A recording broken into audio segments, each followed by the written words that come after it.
I'm Howard Patterson. When I was a young biologist at the University of California at Santa Cruz, I started juggling with the guy across the hall and a few friends, and we ended up founding a theatrical ensemble called the Flying Karamazov Brothers. After graduating, as co-valedictorians, we decided to perform for a year or two before going to graduate school, and then 34 years passed. We played all over the world, with 6 runs on Broadway, Shakespeare at Lincoln Center, Carnegie Hall, a major motion picture, in which we played juggling Sufi warriors, and a much-watched episode of Seinfeld. That's me, fighting with Jerry and Jason. But I did finally go back to graduate school, where I got a master's in environmental management and a professional certificate in river restoration. I've worked for the Xerces Society for Invertebrate Conservation and the West Multnomah Soil and Water Conservation District. Right now I'm writing a book. When I heard about the City Council's plan to fluoridate Portland's water, even though we'd voted it down 3 times, I had no preconceptions. I'd always heard it was a good thing. I knew fluoride was toxic, but I hadn't heard any discussion about the effects of releasing it into the environment. So I started to research the scientific literature. I had 3 main questions. Does fluoridation actually reduce tooth decay in the first place? Does it have negative human health effects? Does it have negative effects on the environment? I'll start with the third question, because that's my primary area of expertise, and because that's the part missing from the current debate. First of all, what is fluoride? Fluorine is an element belonging to the halide family, closely related to chlorine. It most commonly occurs in its ionized form. That is, it is most stable when it gains an electron and becomes negatively charged, at which point it's called fluoride. Unlike chlorine, fluoride has no biochemical function. It is not required by any organism, and not a single biological process has been shown to require fluoride. In large concentrations, it is extremely toxic. In fact, fluorine was one of the first toxic industrial pollutants to be identified. As early as 1855, lawsuits awarded huge damages to local farmers and residents around metal smelting factories because of severe damage to crops, livestock, and human health. It wasn't until the early 20th century that fluorine was finally identified as the culprit. Aluminum manufacture and phosphate fertilizer production produce huge quantities of fluorine. It's also a key ingredient in many pesticides. Fluoride has long been known to be highly toxic to plants, animals, and humans at high concentrations. Proponents of fluoridation claim that it is harmless at low concentrations. The question is, at what concentrations, and harmless to whom? For many years, the optimal concentration of fluoride in fluoridated water has been considered to be about 1 part per million. That seems like a very small amount. Humans only drink about 1% of the water that goes through our city water system. What happens to all the organisms downstream when that fluoridated water stream is added to our rivers? Now, fluoridation proponents claim that fluoride levels of 1 part per million can't be dangerous to wildlife because the background level of fluoride naturally occurring in the ocean is 1.4 parts per million. That's true in the salty ocean, but life in fresh water is chemically very different. The natural background level of fluoride in the Willamette and the Columbia is less than 0.1 part per million, and that's the level that native salmon evolved to deal with. Let's talk about the difference between salt and fresh water. The mineral we call salt is sodium chloride. When salt dissolves in water, it separates into positively charged sodium ions and negatively charged chloride ions. In the salty ocean, the concentration of salt atoms outside a fish is higher than the concentration of salt inside the fish. Diffusion makes the salt molecules try to move inside the fish until the concentration is the same. To maintain its healthy salt balance, the fish has to use its gills to actively pump salts out of its body. Any fluoride atoms in the water are kept out as well. But in fresh waters, the concentration of salt atoms inside the fish is much higher than the concentration outside. The pressure of diffusion tends to force salts out of the fish's body. To stay healthy, the fish has to actively pump sodium back in. Chlorine is negatively charged, so it follows the positive sodium ions. If there's any fluoride in the water, remember, fluorine is a smaller, more mobile molecule than chlorine, and it will also follow the sodium into the fish. And that is where it stays and accumulates. Research shows that among aquatic animals, fluoride accumulates in the bones and teeth of vertebrates and in the exoskeletons of invertebrates. This is the body's mechanism for trying to reduce fluoride poisoning, getting it out of body fluids and hiding it in bones and teeth. The concentration of fluoride in those hard tissues continues to increase throughout an animal's life. This process of bioaccumulation is called fluorosis, and it happens in mammals exposed to fluoride as well, including humans. It's surprising how little research has been done on the environmental effects of such a toxic chemical.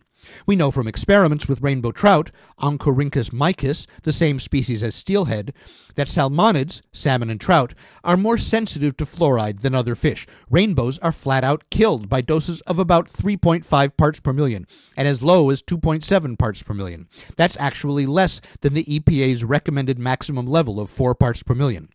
Now we know that as water temperature increases, fluoride becomes more lethal to rainbow trout. This is particularly noteworthy as climate change predictions tell us water temperatures will increase in the future.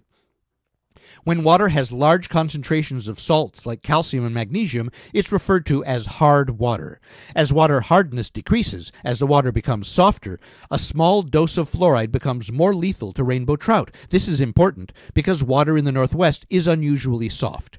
In 1990, the British Columbia Ministry of Environment combined the two previous studies of temperature and of water hardness, did the math, and set a maximum threshold of 0.2 parts per million of fluoride for salmonids in soft Northwest waters, a safe level of no more than 0.2 parts per million. The most complete and robust real-world study of salmonids and fluoride in the Northwest was conducted by two scientists working for the National Oceanic and Atmospheric Administration, Damkeyer and Day. In the late 70s, the PIT tag was invented, a tiny electronic transmitter that made it possible for the first time to track the movements of individual salmon. When NOAA scientists began to track the migration of salmon in the Columbia River, they found that fish using the fish ladders at each dam took about 1 day to get through the ladder and pass the dam, but that at John Day Dam, fish passage was averaging almost a week. They also found that 55% of the fish that passed Bonneville were not making it to McNary. A very large number of fish was dying. John Day Dam was built just below the confluence of the John Day River with the Columbia. It has two spectacular fish ladders, one on either side of the dam. Scientists could tell that tagged salmon were congregating by the entrances, but appeared to be reluctant to enter the fishway system. When they did go through, they showed a significant preference for the south fishway. Changing the water flow or the entrance locations didn't help, so they tested for pollutants in the water and found high concentrations of fluoride. They soon realized that the probable source was the aluminum plant right next to the river, which dumped over 800 pounds of fluoride a day directly into the Columbia. The presence of an aluminum plant by the river isn't a coincidence. To a large degree, the dams on the Columbia were built in order to generate electricity for numerous aluminum smelters around the Northwest, to make aluminum to manufacture the war materiel that won World War II.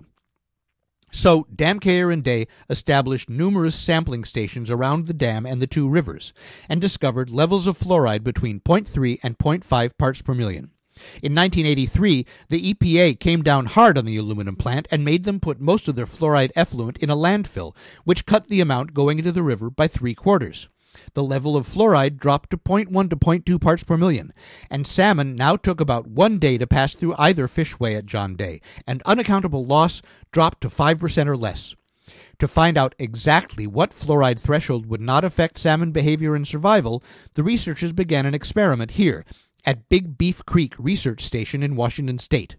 Returning wild Chinook, coho, and chum salmon were introduced to a two-way flume, and the researchers randomly put fluoride at various concentrations in one of two flume choices. At a concentration of 0.5 parts per million, the salmon not only avoided the flume with the fluoride, many of them refused to make a choice and wouldn't advance up the flume at all. It wasn't until they dialed the chloride concentration down to 0.2 parts per million that the salmon didn't distinguish between the flumes, and were no more reluctant to make a choice than control salmon with no fluoride on either side. Remember, that level, 0.2 parts per million, is the same one the British Columbia Ministry of Environment calculated to be the maximum safe level for salmonids in Northwest waters. And that's pretty much all we know about fluoride and salmon in the environment. There is some evidence that water treatment plants release water with a greater concentration of fluoride than that of the municipal water supply itself, so water released into the environment may have an even higher fluoride concentration than city water. We also know that elevated levels of fluoride from municipal wastewater sources can persist in a river for miles before the concentration returns to natural background levels. And that's it. Now, we know that salmon are being hard-pressed at this point in time. Salmon evolved over tens of millions of years to grow large in fertile oceans, then migrate by the hundreds of millions up pristine rivers through dense forests whose falling trunks created hospitable pools, and to breed and lay their eggs in gravelly creeks and feed and fertilize the forest with their carcasses after they die, leaving their young to feed on abundant insects before returning to the sea. But in the last centuries, we've overfished the oceans, blocked the rivers, cut down the forests, cleared out the fallen trunks and pools, the slopes to bury the river gravel in silt, and inundated the water with pesticides and pollutants that attack both the salmon and their insect food supply. That's why the wild Atlantic salmon is extinct in the U.S. and most of Europe, and why the Pacific salmon species are reduced to 1% of their original numbers. Alarmed by the near destruction of these economically, culturally, and ecologically vital species, we have regulated fishing, built enormous fish ladders, removed entire dams, replanted forests, restored channel and pool structures and gravel river bottoms, established buffers to agriculture, and cleaned up pollution, spending literally billions of dollars to try to save these endangered fish. And yet, after Damkeyer and Day's study, which indicated a real threat to migrating endangered salmon from a pollutant we have control over, there has not been a single follow-up study for almost 25 years. Why is this? The environmental scientists I've asked, who choose to remain nameless, pointed out that the proponents of fluoridation have done a remarkably thorough job of portraying anybody who questions its use as raving lunatics who fear and misunderstand science. Scientists are very reluctant to stick their necks out because those who have often been reprimanded, suspended from professional organizations, or lost licenses. Some important and powerful people have actually lost their jobs for going against the fluoride conventions. Neurotoxicologist Dr. Phyllis Mullenix was fired as chair of toxicology at Forsyth Dental Center for publishing her findings on lasting damage to the central nervous system, including hyperactivity and depression, from low concentrations of fluoride. Toxicologist Dr. William Marcus was fired as senior science advisor in each PA's Office of Drinking Water for questioning government censorship of the National Toxicology Program's report that implicated fluoride's role in bone cancer and other cancers. After a 4-year battle, he was reinstated. Secretary of Labor Robert Reich said, "The true reason for the discharge was retaliation." There are dozens of other examples. Damkeyer and Day raise an enormous number of questions, and it's very strange that no further study has been done. I'm particularly curious about young salmon. Unlike adults, the young live and eat in fluoridated waters for years. How does the fluoride accumulated in their bones affect their long-term survival in the ocean and their success in returning to spawn?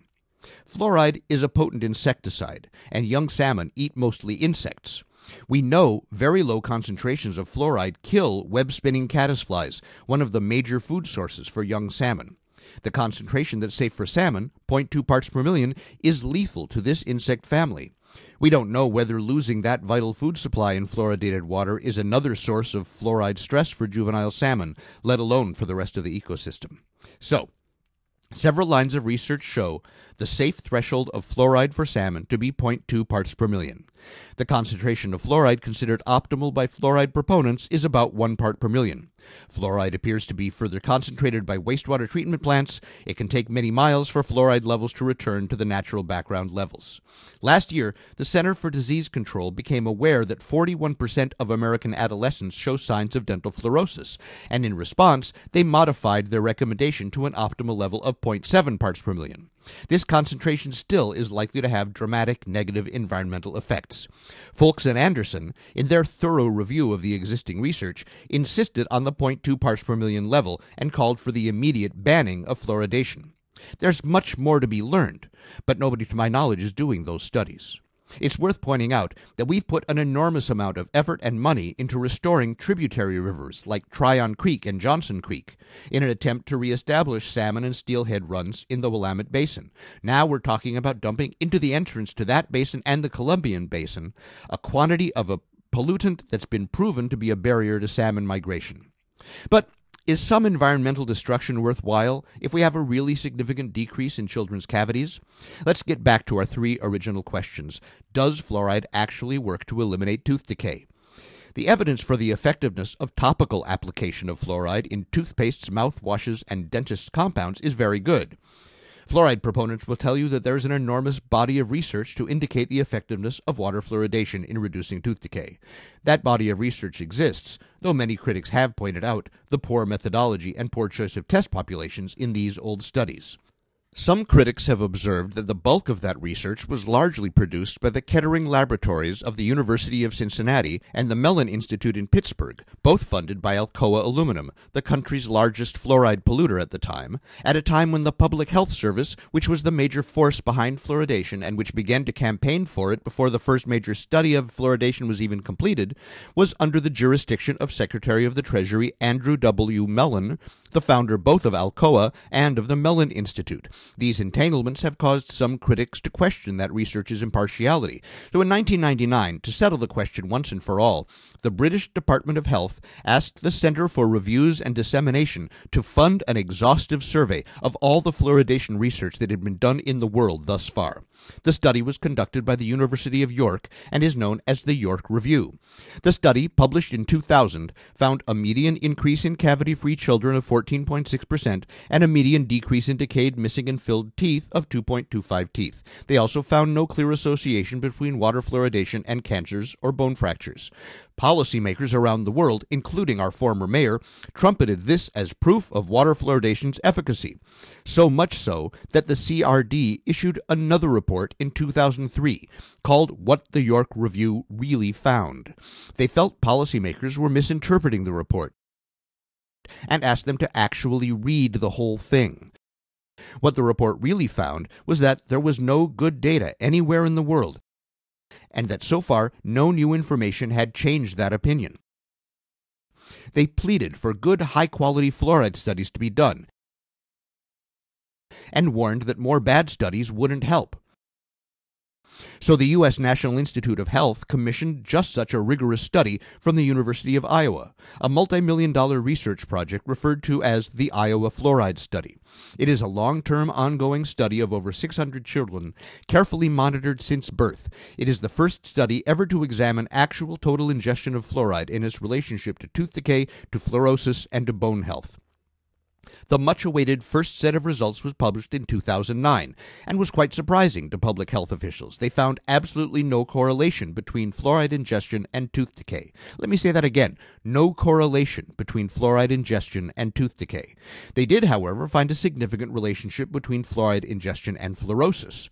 They discovered that children with no cavities had received the same amount of fluoride at each stage of life as children with cavities. Cavities were not related to fluoride intake, but fluorosis was. They went on to suggest, perhaps it is time that the term optimal fluoride intake be dropped from common usage. The researchers also looked at specific levels of fluoride in the children's drinking water. Again, they found drinking fluoridated water did increase fluorosis, but didn't decrease cavities. A subset of the children were given only bottled water with a very low level of fluoride, around 0.1 parts per million.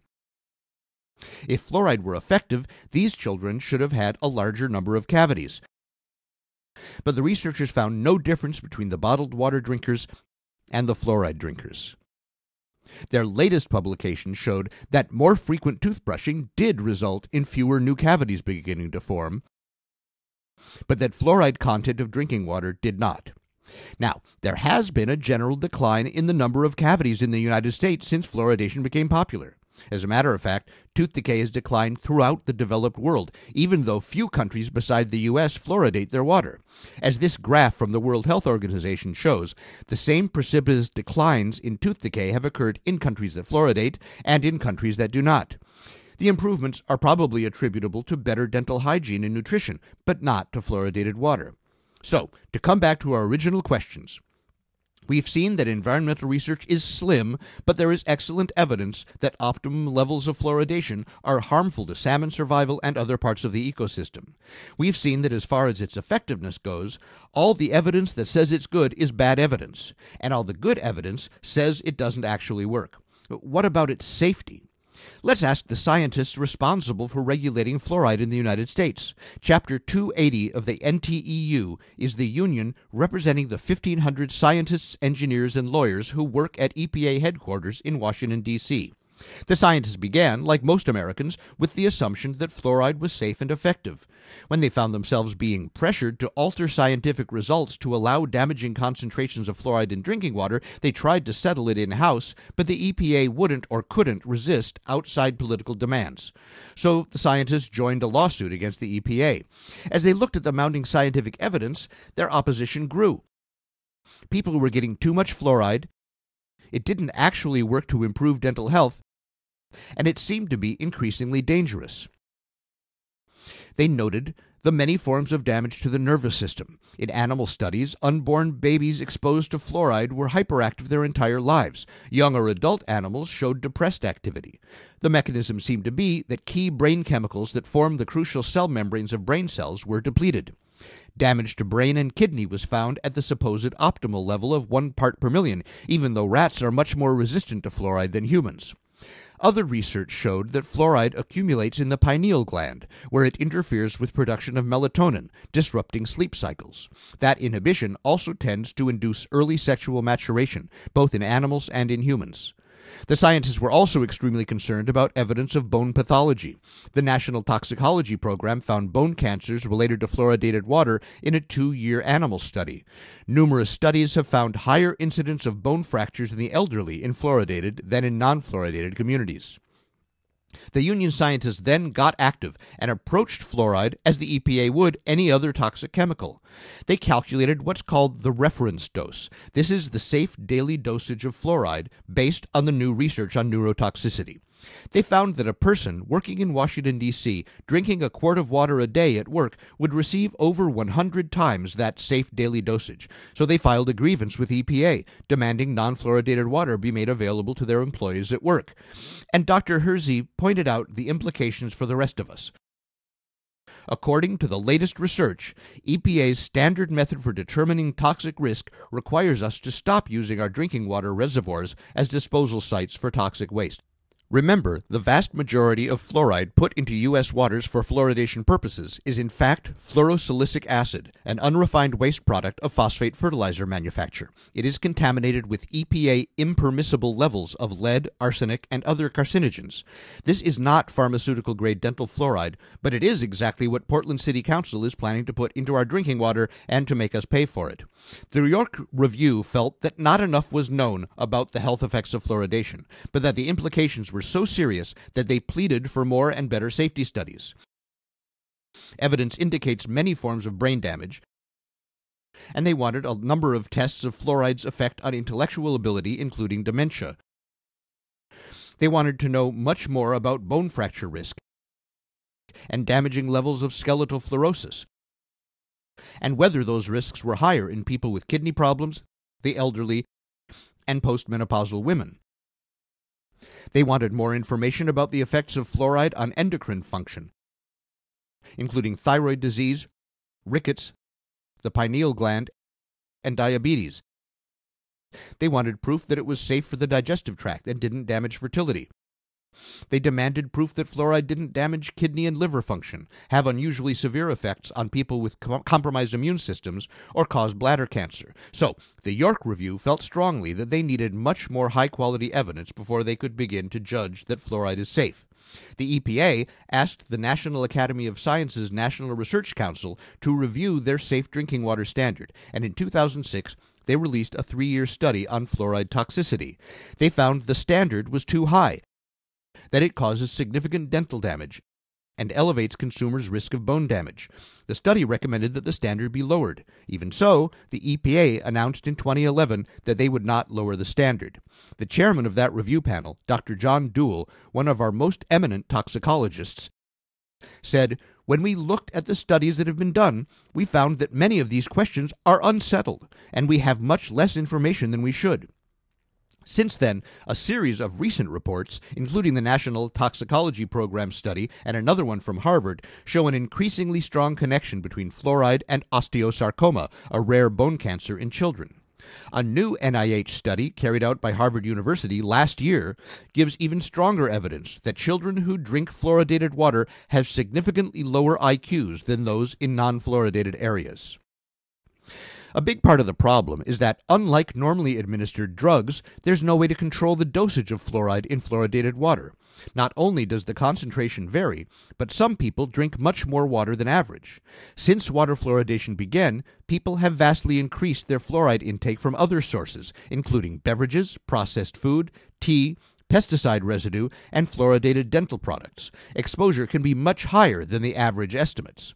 So, not only does the best science we have show fluoride to be unsafe for the environment, particularly in the Northwest, and that ingesting fluoride does no good and significant harm to teeth, but we also find that, while much more study needs to be done, a growing body of evidence indicates that ingesting fluoride can have major detrimental health effects.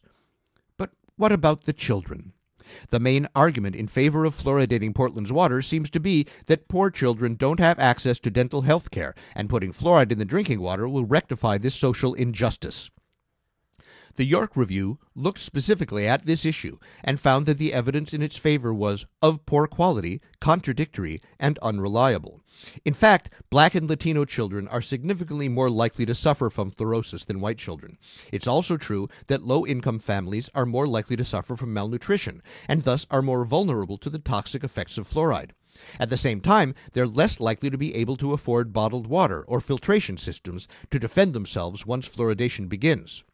The most serious oral health problem facing poor children is early childhood caries, also known as baby bottle tooth decay. Research has repeatedly found this problem is just as common in fluoridated communities as in non-fluoridated ones, so fluoridation actually does nothing to help. The people who get the highest dose of fluoride are bottle-fed babies, because all their nutrition comes from liquids and because they're so little.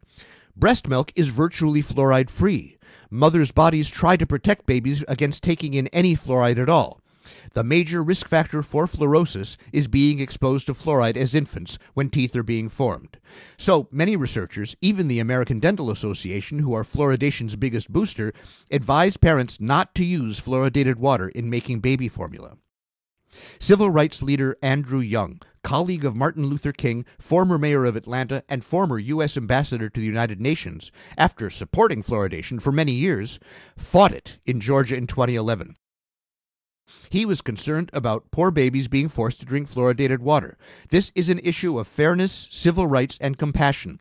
We must find better ways to prevent cavities, helping those most at risk to obtain access to the services of a dentist. In fact, the Surgeon General estimates that 80% of dentists will not treat children on Medicaid. If we have $5 million to spend on the dental health of poor children, instead of giving it to industry to put unrefined industrial waste in our drinking water so as to give unregulated doses of a drug whose effectiveness is doubtful and whose safety is questionable to not only every person, but every organism in our watershed, doesn't it make more sense to use that $5 million to establish a citywide dental hygiene program for the poor, giving every child who needs it access to effective dental care, the only thing that's been proven to improve childhood dental health? Let me add that it's true that the similar chemical, chlorine, is already added to our water, as required by federal law, to protect from bacterial contamination. Chlorine is part of normal biochemistry and doesn't bioaccumulate like fluorine. Anyone who doesn't want to drink chlorine can filter it out fairly easily and cheaply with a simple inline filter or something like a Brita pitcher. That's what we do at my house. But chlorine is a larger molecule than fluorine. Filtering fluoride out of water is quite complicated. An expensive reverse osmotic filter system will get rid of between 65 and 95% of fluoride. To get rid of all of it, you'll have to invest in an even more expensive distillation system. Not only has the vast majority of the developed world rejected fluoridation, hundreds of communities in countries that do fluoridate have refused to allow it. And these cities and towns, among a great many smaller ones around the world, used to fluoridate but have stopped because of the health dangers, doubtful effectiveness, and unnecessary expense. As Andrew Young pointed out, many things that we began to do 50 or more years ago, we now no longer do, because we have learned further information that changes our practices and policies. So it is with fluoridation. So, if fluoridation is such a bad idea, why do so many support it? Well, industry's interest is obvious. They'd rather be paid to dump it in drinking water than have to pay to dispose of it safely in landfills. And they'd rather be lauded as heroes than sued for being heartless polluters. It's important enough to them that they're willing to put a lot of money into getting politicians and voters on their side. Health officials, dentists, the CDC, all are in a difficult position. How do you tell people that the thing you've told them is good for them is actually really bad for them?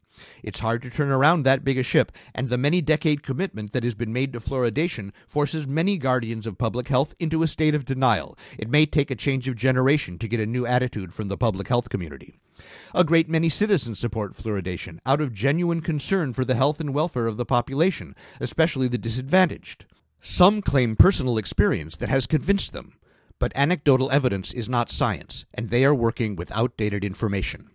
Our predecessors, Portland's founding fathers, with astonishing foresight, gave us an incredible gift. Our primary water source is the Bull Run watershed, one of the finest, purest municipal water systems in the country, and undoubtedly one of the best in the world.